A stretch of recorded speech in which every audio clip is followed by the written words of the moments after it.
السلام عليكم ورحمة الله وبركاته የተከበራችሁና የተወደዳችሁ የሮም ሚዲያ ቤተሰቦች በዓለም ዙሪያ ሆናችሁ ፕሮግራማችንን የምትከታተሉን ሁሉ በያላችሁበት የዓለም ዳርቻ ሰላምታችን ይድረሳችሁ። በታሪካዊ የወሊ መሐመድ መስጂድ ታላቅ የዱዓ ፕሮግራም ተካሄደ። በአዲስ አበባ ከተማ የመጀመሪያውና ታሪካዊ በሆነው የወሊ መሐመድ መስጂድ ባሳለፍነው ታህሳስ 29 2018 ዓ.ም ታላቅ የዱዓ ፕሮግራም ተካሂዷል። የዛሬውን ፕሮግራም ልዩ የሚያደርገው በአዲስ አበባ እንጃ እኔ የመጀመሪያው ነው ስመጣ እኔ ጋር የተለየ ስሜት አለ። እናንተ ጋር ያለውን ስሜት መጋራት እፈልጋለሁ። በአዲስ አበባ የመጀመሪያ የሆነው መስጂድ ላይ እንገኛለን። ፈሊላሂ الحمد። ይህ ታሪካዊ ቦታ ነው። لا تعرف النعمة إلا بزوالها። የዚህችን መስጂድ ኒዕማ የሚያውቁት ከዚህ መስጂድ በዚህ በልማት ሰበብ የተፈናቀሉ ነዋሪዎች ናቸው። እዚህ መስጂድ ላይ እንደቀድሞ አዛኑን ሰምተው መምጣት የተሳናቸው የናንተ ጎረቤቶች ናቸው። ከናንተ በላይ የዚህን መስጂድ ኒዕማ አሁን ላይ ውስጣቸው የሚያውቀው أعوذ بالله من الشيطان الرجيم فاليوم لا يؤخذ منكم فدية ولا من الذين كفروا مأواكم النار هي مولاكم وبئس المصير ألم يأن للذين آمنوا أن تخشع قلوبهم لذكر الله وما نزل من الحق ولا يكونوا كالذين أوتوا الكتاب من قبل فطال عليهم الأمد فقست قلوبهم وكثير منهم فاسقون يعلموا أن الله يحيي الأرض بعد موتها قد بينا لكم الآيات لعلكم تعقلون إن المصدقين والمصدقات وأقرضوا الله قرضا حسنا يضاعف لهم ولهم أجر كريم والذين آمنوا بالله ورسله أولئك هم الصديقون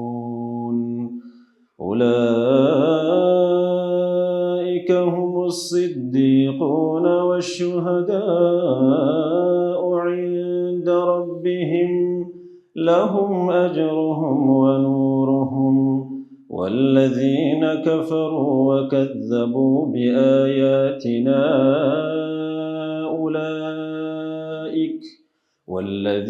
كفروا وكذبوا بآياتنا أولئك أصحاب الجحيم يعلموا أنما الحياة الدنيا لعب ولهو وزينة وتفاخر بينكم وتكاثر في الأموال والأولاد كمثل غيث أعجب الكفار نباته ثم يهيج فتراه مصفرا ثم يكون حطاما وفي الآخرة عذاب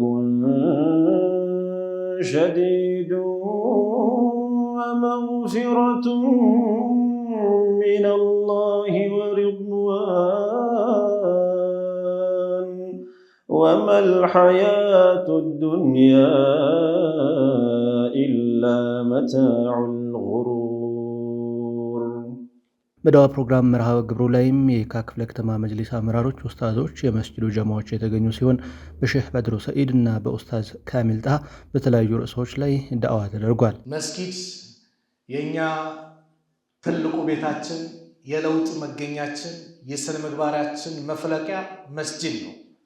እንደተገለጸው 129 ዓመታት ሱብሃንአላህ በአዲስ አበባ ላይ የመጀመሪያው የአላህ ስም የተወሳበት ቢላል ከአባ ነፃ ወጥቶ 8ኛ ዓመተ ሂጅራ ላይ በተቆጣጠሩበት ሰዓት ላይ አዛን እንዲል ሲወጣ መካ የነበረው ደስታ ልዩ ነበር። ከዛ በፊት መዲና ከመጡ በኋላ መስጂዱን ንቡዋ ነብዩ ሰለላሁ ዐለይሂ ወሰለም የመዲናን መስጂድ ከገነቡ በኋላ ቢላል የመጀመሪያውን ድምፅ አነሳ። የኛው ሀበሻዊ ቢላል በእኛው ደግሞ በዚህ ዋናው ከተማችን ደግሞ 129 ዓመታት ያስቆጠረው ይህ ወሌ መሐመድ መስጂድ የሚባለው ኢንጂነር ወሌ መሐመድ መስጂድ ሱብሃንአላህ አላህ ይቀበላቸው፣ አላህ ይቀበላቸው። ስራ ሰርተው ሄደዋል፣ የበኩላቸውን አድርጓል። የዛሬው ርዕሳችንም ማዛ ቀደምተ ሊሃዚ ዲን፣ ለዚህ ድን ምን አበርክተሃል፣ ምን ሰርተሃል? ርዕሳችን ይሄ ነው። እኔ ለኢስላም ምን ሰራው፣ አንተ ለኢስላም ምን ሰራ፣ እህቴ አንቺ ለኢስላም ምን ሰራሽ? ይሄ ነው የሚጠበቅብን። እኔ ምን ሰራው፣ የኔ አስተዋጽኦ ምን ነበር? እነዛ ጀግኖች አባቶቻችን ከአፄው ጋር እየታገሉ ስንት መከራ እየተፈራረቀባቸው ለኛ ይሄን አማና ለኛ አስረክበውናል፣ ለኛ ሰጥተውናል። እኔስ ምን ያደረኩት አስተዋጽኦ አለ? እኔስ ምን የሰራው ስራ አለ? እያንዳንዳችን ጥያቄ አለብን። ስለዚህ መስጂድ ማለት በኢስላም ትልቅ ቦታ ነው። ነብዩ ሰለላሁ ዐለይሂ ወሰለም በሐዲሳቸው እንደነገሩን አላህ ዘንድ ተወዳጅ ቦታ ማለት መስጂድ ነው። አላህ ዘንድ በጣም ተወዳጅ ቦታ፣ የተጠላ ቦታ የንግድ ቦታ ነው ተብሏል።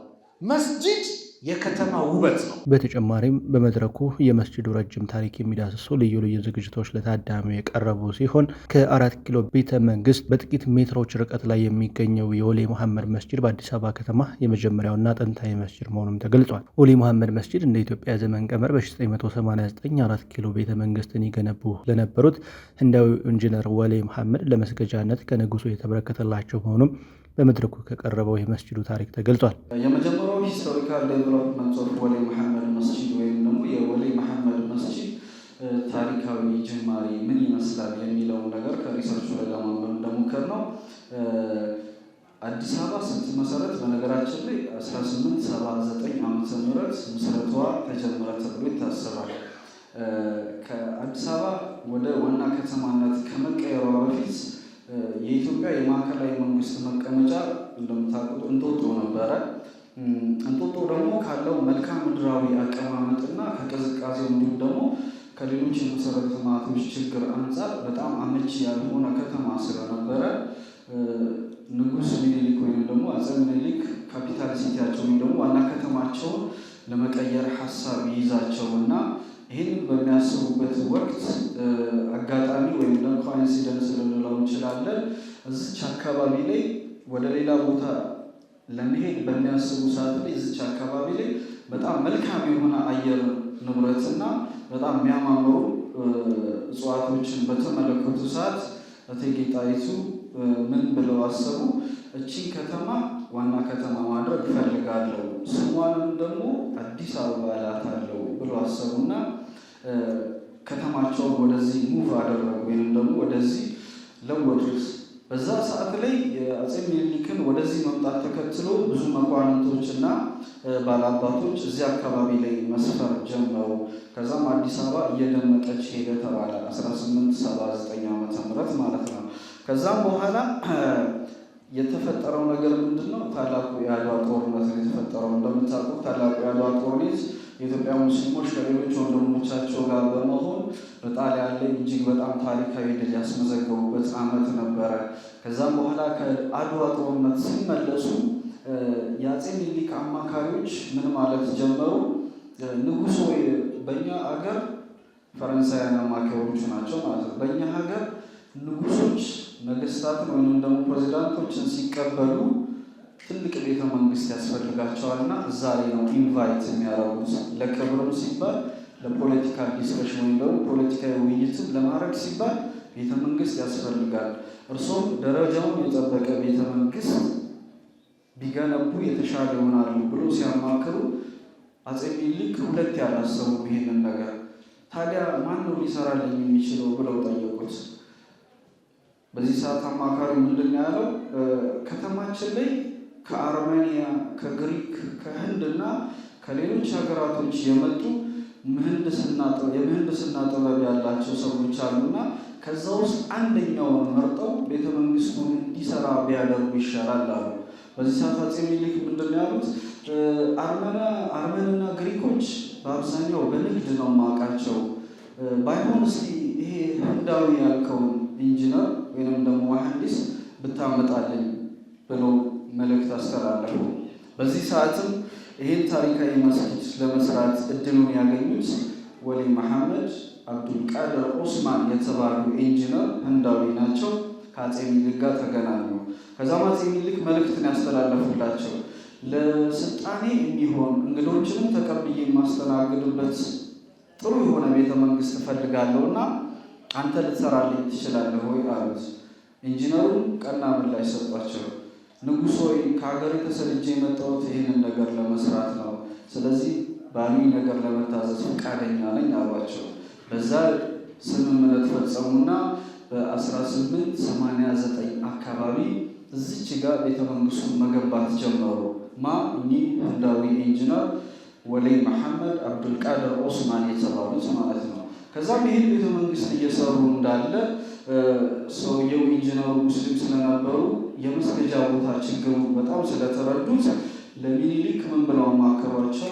ንጉሥ ሆይ እኔ ሙስሊም ነኝ፣ በቀን 5 ጊዜ እንድሰግድ ሃይማኖቴ ያስገድደኛል።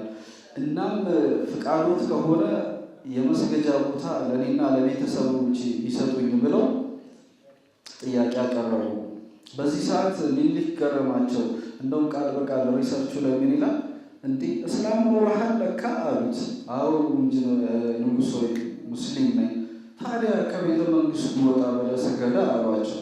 ከቤተ መንግስቱ ወጣ ብለህ ስገዳ ባሏቸው ሰዓት ላይ ይህንን መልካም ምላሽ ተቀብለው እዚች አሁን ባለንበት ቦታ ላይ ከዛሬ 129 ዓመት በፊት የመጀመሪያውን ሰላት መስገድ ጀመሩ። ድጋሚ እንድትይዙት 129 ዓመት 1889 ላይ ማለት ነው። ከዛም በኋላ ኢንጂነሩ ስራቸውን የቤተ መንግስት ስራቸውን እያቀላጠፉ በዛው ልክ ደግሞ እዚሁ አካባቢ ላይ ከቤተሰቦቻቸውና ከስራ ባልደረቦቻቸው ጋር ሆነው ሰላታቸውን ይሰግዱ ነበረ። በጣም የሚገርማችሁ ነገር የዛ ሰዓት ላይ ሰላቱን ሲሰግዱ ሜዳ ላይ ነበረ የሚሰግዱት እና ይሄ ሜዳ ላይ መስገዳቸው አንድ ቅሬታ አስነሳ። የአላህ ነገር አንዳንድ ጊዜ ጥሩ ነገር ሊሰጠን ሲፈልግ መጀመሪያ በመጥፎ ነገር ይፈትነናል ይባላል። ኦፍኮርስ ይሄ እኔ ሃይማኖቱን አስተምሮ ለማስተማር ሳይሆን ኮኢንሲደንሱ ለመግለጽ ያህል። እናም የአጋጣሚ ምን ፈጠረላቸው? ሜዳ ላይ ነበር የሚሰግዱት እዚሽ ቦታ ላይ። ከዛ የሚኒሊክ መኳንንቶች ምን ማንሳት ጀመሩ? ለአፄ ሚኒሊክ ቅሬታ አቀረቡ። ጃንሆይ እኛ በምናልፍበትና በምናገድምበት ቦታ ላይ የእስላም ስራውን በይፋ እየሰራ እያየን ነው አሉ። የእስላም ስራውን ያሉት እንግዲህ ሰላቱን ማለት ነው። እኛ በምናልፍበትና በምናገድምበት ቦታ ላይ የእስላም ስራውን በይፋ እየሰራ እያየን ነው፣ ለምን እንደዚህ ይሆናል ብሎ ቅሬታ አቀረቡ። በዚህ ሰዓት ላይ አፄ ሚኒሊክ ሁለት አይነት ውዝግብ ውስጥ ወይም ደግሞ ሁለት አይነት የሀሳብ ፍጭት ውስጥ ገቡ ተባለ። እንደተባለውም የነገስታቱን የመኳንንቱን ቅሬታ ሰምተው እዚህ ቦታ ላይ አትስገድ ቢሏቸው የተጀመረው ግንባታ ሊቋረጥ ነው። ተውት ይስገድ ደግሞ ብለው ቢፈቅዱ ከመኳንንቱ ጋር ጭቅጭቅ ውስጥ ሊገቡ ነው። ከዛም በዚህ ሰዓት ላይ አንድ ብልሃት አሰቡና ወሊ መሐመድን ጠሯቸው። ከዛም ምን አሏቸው? ስራው እንዴት እየሄደልህ ነው ቤተ መንግስቱ? ወሊ መሐመድን መለሱ። ንጉሥ ሆይ በቂ አቅርቦት አለኝና የተሻለ ስራ እየሰራው ነው አላቸው። በጣም ጥሩ፣ ሰላትህንስ አሏቸው። በስነ ስርዓት እየሰገድኩ ነው። እንደዛ ከሆነ ታዲያ ለፀሐዩም ለብርዱም ስለሚሻለ ለምን ጎጆ ነገር ቀልሰህ አትሰራም? ለአንተም ጥሩ ነው አሉት። ይሄ ነገር በነገራችን ላይ ዛሬ ያደረፍንበትን ዛሬ የተሰባሰብንበትን ታሪካዊ መስጊድ በቤት ደረጃ እንዲሰራ ያደረገ አጋጣሚ ነው ማለት ነው። ይህንን ፍቃድ ካገኙ በኋላ ኢንጂነር ወሌ መሐመድ በ1889 ላይ ያቺ የምታዩዋትን ጎጆ ቤት ከወዳጆቻቸውና ከዘመዶቻቸው ጋር በመሆን ጎጆ ቤቷን ቀደሷት። ከዛም በኋላ በነፃነትና ያለማንም ጣልቃ ገብነት ሰላታቸውን መስገድ ጀመሩ ማለት ነው። መስጂዱም ታሪካዊ ይዘቱን በጠበቀ መልኩ በተሻለ ሁኔታ እንዲገነባ የሚመለከተው አካል ሊሰራ ይገባል ሲሉም የመስጂዱ ጀማዎችና የአካባቢው ነዋሪዎች ጠይቀዋል። የወሌ መሐመድ መስጂድ ታሪካዊ ይዘቱን ጠብቆ ለመገንባት የአዲስ አበባ እስልምና ጉዳዮች ከፍተኛ ምክር ቤት ለአዲስ አበባ ከተማ አስተዳደር የማስፋፊያ ጥያቄ አቅርቦ እየተጠባበቀ መሆኑ የሚታወቅ ነው። በነገራችን ላይ ይሄን መስጊድ ስናስብ 4 አይነት ደረጃዎችን አልፏል። የመጀመሪያው ደረጃ ከ1889 እስከ 1928 ድረስ ያለፈበት የመጀመሪያው ምዕራፍ ነው። ያ የመጀመሪያው ምዕራፍ መስጊዱ በሳር ጎጆና በጭቃና በእንጨት የተሰራ ነው። በየ2 ዓመቱ ያው በተለምዶ ምናልባት ክፍለ ሀገር ላይ ያላችሁ ሰዎች ታውቃላችሁ፣ የሳር ጎጆ ቶሎ መቀየር አለበትና በየ2 ዓመቱ እየተቀየረ ከ1889 እስከ 1928 ድረስ የመጀመሪያው ፌዝ ወይም ደግሞ የመጀመሪያው ምዕራፍ የመስጊዱ ታሪክ ያንን ይመስላል። ከዛ በኋላ ግን መስጊዱ ከ1928 እስከ 1933 ወይም ደግሞ ከ1935 እስከ 1941 በፈረንጆች አቆጣጠር የመስጊዱ ሁለተኛው ምዕራፍ የተጀመረበት ነው። ይህ ወቅት የምታስታውሱ ከሆነ የጣሊያን የሁለተኛ ወረራ ወቅት ነበር ማለት ነው። ኦልሞስት ማዕከላዊ መንግስት ኢትዮጵያ ውስጥ ፈርሶ ነበረ። ጣሊያን በአንጻሩ ሀገሪቷን ተቆጣጥሮ ነበር። በዚህ ሰዓት ላይ በጣም ብዙ ችግሮች ስለነበሩ ወሌ መሐመድና በአካባቢው የነበሩ ሰዎች መስጊዱን ጥለውት ሄደው ጎጆ ቤቱ ብቻውን ቀርቶ ነበረ። ይሄ ወቅት በነገራችን ላይ ለመስጊዱ እጅግ በጣም ከፍተኛ አደጋ የተጋረጠበት ወቅት ነበረ። ጠባቂ በማጣት መስጊዱ ግማሹ አካሉ ፈርሶ ነበረ። መፍረስ ብቻ ሳይሆን በጣም ብዙ ውድና እጅግ በጣም ዋጋ ሊሰጣቸው የሚችሉ ቅርሶችም የተዘረፉበት ነበረ። የዛ ሰዓት ላይ ከብራና የተጻፉ ቁርአኖች ነበሩ። ሰዎች በእጃቸው የጻፉት ወይም ደግሞ ምንድነው ቀጭን እንጨት ላይ የጻፉት የተለያዩ ቁርአኖች እንዲሁም ደግሞ ሌሎች እስላማዊ እሴቶች የተዘረፉበት ወቅት ነበረ፣ ጠባቂ በማጣት ማለት ነው። ከዛም ይሄ የ5 ዓመት የወረራ ወቅት ካለፈ በኋላ ሀገር ተረጋግታ መኖር ከጀመረች በኋላ የወሌ መሐመድ ልጆችና ዘመዶቻቸው ተመልሰው እዚህ አካባቢ ከሰፈሩ በኋላ መስጊዱ ከበፊቱ በተሻለ ደረጃ በቆርቆሮና በእንጨት ለመስራት ሞከሩ። ይህንንም ፎቶ ምናልባት ስትወጡ እዛ ጋር ታስተውሉታላችሁ። ይሄ ከ1935 በኋላ የተሰራው መስጊድ ለረዥም ዓመት ያገለገለ ነው። 2 ክፍል ነበረው። 8 ሜትር በ14 ሜትር የሚሆን ስፋት ነበረው። ለሴቶችና ለወንዶች በሚል በቆርቆሮ የተሰራ ነበረ። ይሄኛው የመስጊዱ 3ኛ ፌዝ ነው ማለት ነው። ከዛም የመስጊዱ የመጨረሻውና አሁን ያለንበት ፌዝ 1984 ላይ በታላቁ የበጎ ስራ ተግባራቸው የምናውቃቸው ወሌ መሐመድን በጣም ሲያግዙ የነበሩ እንዲሁም ደግሞ ሌሎች አገልግሎቶችን ሲያረጉ የነበሩ አንድ አባትን ማንሳት እንችላለን። ሐጅ ቱሬ ሲባል ሁላችሁም ሰምታችኋል አይደል? የሐጅ ቱሬ አስተዋጽኦ በመላ ኢትዮጵያ ላይ በጣም በደማቁ የሚታወቅ ነው። እናም እሳቸው 1984 ላይ ይህንን መስጊድ አሁን ባለበት ደረጃ ላይ ሙሉ ለሙሉ መገንባት በቅተዋል። የመስጊዱ 4 ፌዞች እነዚህ ናቸው። አሁን ላይ ወደ 5ኛው ፌዝ ሙቭ እያደረግን ነው። እንዳያችሁት ከተለያየ ቦታ ላይ ስትመጡ መስጊዱ ብቻውን ቀርቷል። የወሌ መሐመድ ቤት የነበረው በጣም አንኤቲካል በሆነ ወይም ደግሞ ልክ ባልሆነ መንገድ ስነ ስርዓት ባልተከተለ መንገድ በሌሊት እንደፈረሰ የሁላችሁም የምታስታውሱት ነው። መፍረሱ ብቻ ሳይሆን በፈረሰበት ወቅት ላይ በጣም ከባድ ጉዳቶች ቁርአን በማይሆን ሁኔታ ላይ ሲንገላታ ነበረ። የጸጥታ አካላቶች መስጊድ ውስጥ ገብተው ነው በጣም ኡስታዞቻችን ሲያመናጭቁ የነበሩት። ይህ ነገር መኖር አልነበረበትም። ለማንኛውም መስጊዱ አጠገብ የነበረው በታሪካዊ ቅርስነት የተመዘገበው ቤታቸው ፈርሷል በአሁኑ ሰዓት ማለት ነው። አሁን ላይ መስጊዱ ብቻውን የቀረው እጅግ በጣም ትኩረት የሚያስፈልገው ቅድም ኡስታዛችን ዳዋ ሲያደርጉ ከሰማችሁ አዲስ አበባ ላይ የመጀመሪያው የአላህን ስም ከፍ አድርጎ የተጠራበት ቦታ በጣም ስሜት የሚሰጥ ነገር ነው አይደል? የታሪክ ነገር ግድ የሚለን ከሆነ በአሁኑ ሰዓት መስጊዱ የተጋረጠበትን አደጋ ለማክሸፍ ወይም ደግሞ መስጊዱ የተሻለ እድል እንዲያገኝ እያንዳንዱ እንቅስቃሴያችን የተጠናና እያንዳንዱ እንቅስቃሴያችን እውነት ላይ የተመሰረተ መሆን አለበት። የአዲስ አበባ እስልምና ጉዳዮች ከፍተኛ ምክር ቤት የዚህ መስጊድ ታሪካዊ እውነቱን በጠበቀ መልኩ እንዲገነባና ሌሎች የማስፋፊያ ጥያቄዎች እንዲሰጡት የበኩሉን አስተዋጽኦ እያደረገ ነው። ግን ደግሞ ከተቋሙ ባሻገር ደግሞ እዚህ መስጊድ ላይ በተለያየ ጊዜ ቁርአን ቀርጣችሁ በተለያየ ጊዜ ስትሰግዱ የነበረ በተለያየ ጊዜ የዚህ መስጊድ አገልግሎት ያገኛችሁ ወጣቶች በሙላ ማለት ነው አሁን ላይ እጅግ በጣም እናንተ አስተዋጽኦ የሚፈለግበት ሰዓት ላይ ነውና መስጊዱን ከጭረታ ልንታደገው ይገባል። ይህን መስጊድ የምርም ታሪካዊነቱን በጠበቀ መልኩ ነገ ከነገ ወዲያ ለልጆቻችን ለሚመጣው ትውልድ እጅግ በጣም በአማረ እስላማዊ ስነ ምግባሩን እስላማዊ እሴቱን በጠበቀ መልኩ ስታንዳርዱን በጠበቀ መልኩ ሊገነባና ማስፋፊያ ሊሰጠው የምንፈልግ ከሆነ የሁላችንም አስተዋጽኦ በጣም አስፈላጊ ነው። መስጊዱ ከምን ደረሰ የሚለውን ነገር ሁልጊዜ መጠየቅ። አሁን ላይ የመስጊዱን ጉዳይ በብቸኝነት እየተከታተሉ ያሉት የዚህ መስጊድ ኮሚቴዎች፣ ወጣቶች፣ ኡስታዞቹና ኢማሞቹ አሉ። እነሱን አብሽር ማለትና እንዴት ናችሁ ማለት ከሁላችንም የሚጠበቅ ነው። ኦልሞስት አሁን ላይ ምናልባት ሰላት ሲሰገድ አንድና ሁለት መስመር ነው።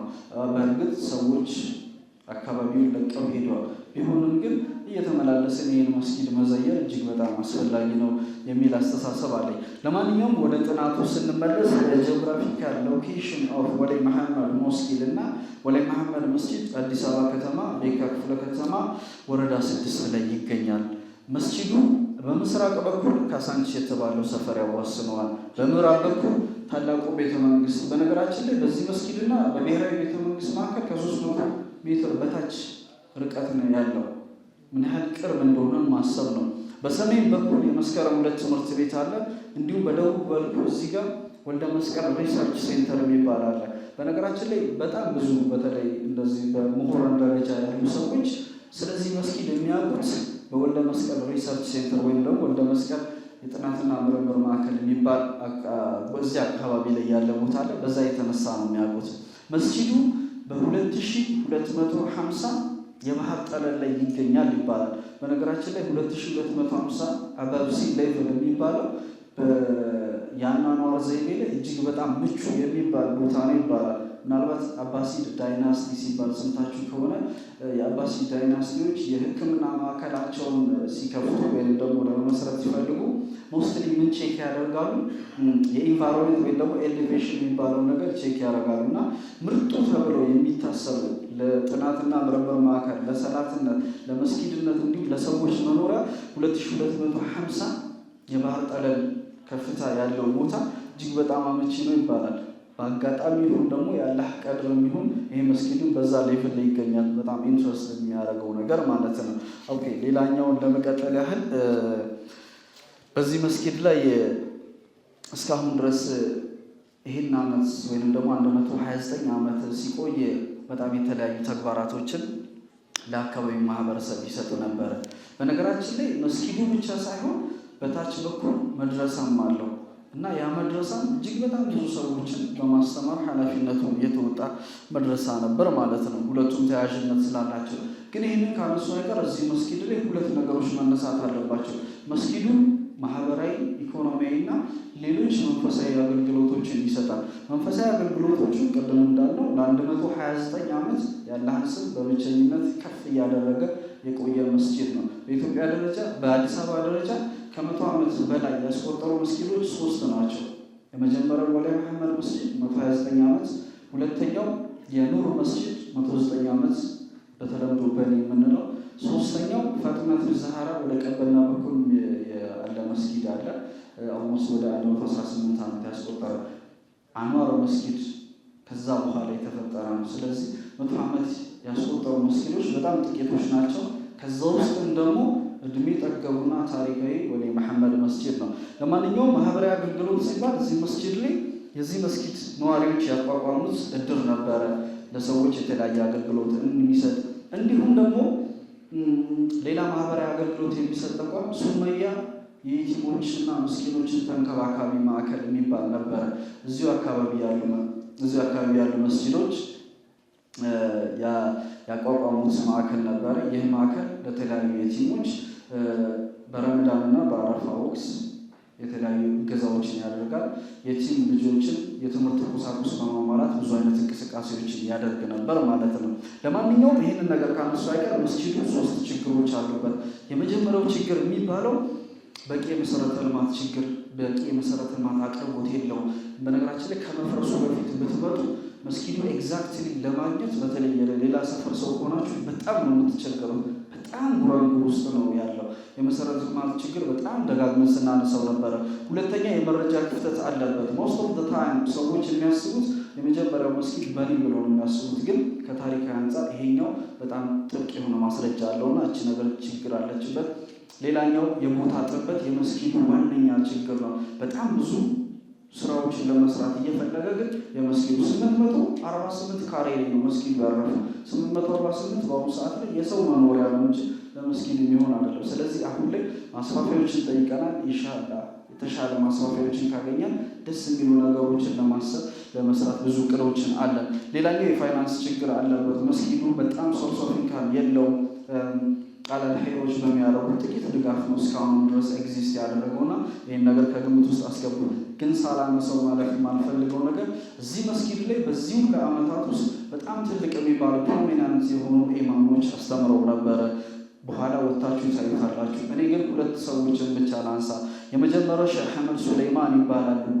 ሼህ አህመድ ሱሌይማን በቅጥር ስማቸው አባይ ሰይፍ ይባሉ ነበር ተባለ። አባይ ሰይፍ የተባሉበት ወደዚህ መስጊድ ለማሰገድ ሲመጡ ብዙ ጊዜ ሰይፍ ይታጠቁ ነበር ተባለ። እንዲሁም ሌላ ቅጥር ስማቸው የወሌ መሐመድ ቢላል ይባሉ ነበር። በጣም በአማረ ድምፅ አዛን ያሰሙ ነበር ተባለ። እኚህን ኡስታዝ ሳናነሳ ማለፍ ይከብዳል። ሁለተኛ ሐጅ ሁሴን አሊ በጣም ማንሳት ያለበት በተለይ በአፄ ኃይለ ሥላሴና በደርግ ሰዓት ላይ ይሄ መስጊድ በጣም የህልውና አደጋ ተጋርጦበት ነበር። እንደምታውቁት የደርግ ስነ ስርዓት ከሚከተለው የርዕዮተ ዓለም አንጻር ሃይማኖትን ያን ያህል አፕሪሺየት የሚያደርግ አይደለም። በዛ የተነሳ በጣም ብዙ ችግሮች ሲገጥሙት እኚህ ኡስታዝ በጣም ከፍተኛ ኃላፊነትን ወስደው በጣም በትግል መስጊዱ ህልውናው እንዲቀጥል ያደረጉ ናቸው። ሌላኛው ማንሳት ያለብን የዚህ መስጊድ በጣም ብዙ አድቫንቴጆችን በጣም ብዙ ስራዎችን ሲሰሩ የነበሩ ሼህ አሊ የሱፍ የተባሉ ኡስታዛችን ነበሩ። ብዙዎቻችንን ቁርአን ያስቀሩ። በነገራችን ላይ የዛ ሰዓት ላይ ቁርአን የምንቀረው 2 ብር እየከፈልን ነበር። ከኔው ማንጅ በ2 ብር ነበር የቁርአን ትምህርት የሚሰጥ የነበረው ማለት ነው። ለማንኛውም ሌላ መጨረሻ ላይ የምናነሳው ሼህ ሙሁዲን አርጋ ቢላል የሚባሉ አሁን ላይ ያሉ ኡስታዛችን አሉ። ባለፈው ይሄ ቤት ታሪካዊ ቤቱ ሲፈርስ እጅግ በጣም ደስ የማይል ጉዳት የደረሰባቸው ኡስታዛችን ናቸው። ብቻቸውን ነው እየታገሉ ያሉት። ብቻቸውን ነው ከምክትል ኢማሞችና ከመዋዚኖቹ እንዲሁም ወጣቶቹ ከሆነው ይህ መስጊድ የተሻለ ነገር እንዲያደርግ የመጨረሻውን የሚባለውን ትግል እያደረጉ ነውና እነዚህ ኡስታዞቻችንን አላህ ይጠብቅልን። ለማንኛውም አሁንም ድጋሚ ማስታወስ የምፈልገው የዚህ ታሪካዊ መስጊድ ጉዳይ ሁላችንም ከልብ እንድንይዘው ፈልጋለሁ። ምክንያቱም ታሪካዊ ነገር ግድ የሚሰጠን ከሆነ እዚህ ቦታ ላይ መስራት ያለብን ነገር በጣም ትልቅ ነው። ለማንኛውም ቦታውን የምናገኝ ከሆነ በጣም ብዙ ፕሮጀክቶችን አለ። ሰዓት ስላልበቃኝ ፕሮጀክቶችን እናንተ ባልገልጽም፣ ወደፊት ግን የተሻለ ነገሮችን ለመስራት ሁሉም ነገር እየተዘጋጀ ነውና በቻላችሁ ታቀል መስጊዱ ምን ላይ ደረሰ እያላችሁ ኮሚቴዎችን ኡስታዞችን አብሽር በሏቸው፣ ኮንታክት አድርጉ፣ መስጊዱን እየመጣችሁ ዘይሩ፣ ጭርታውን መስበር አለብን የሚል መልእክት ማስተላለፍ እወዳለሁ። ስላዳመጣችሁ አመሰግናለሁ። ሰላሙ አለይኩም ወራህመቱላሂ ተዓላ። ሀሩን ሚዲያ በወሌ መሐመድ መስጂድ በመገኘት ያዘጋጀው ፕሮግራም ይሄንን ይመስል ነበር። አብራችሁን ስለነበራችሁ ስለተከታተላችሁን ምስጋናችንን እያቀረብን እዚህ ላይ ያበቃን። ወሰላሙ አለይኩም ወራህመቱላሂ ወበረካቱ።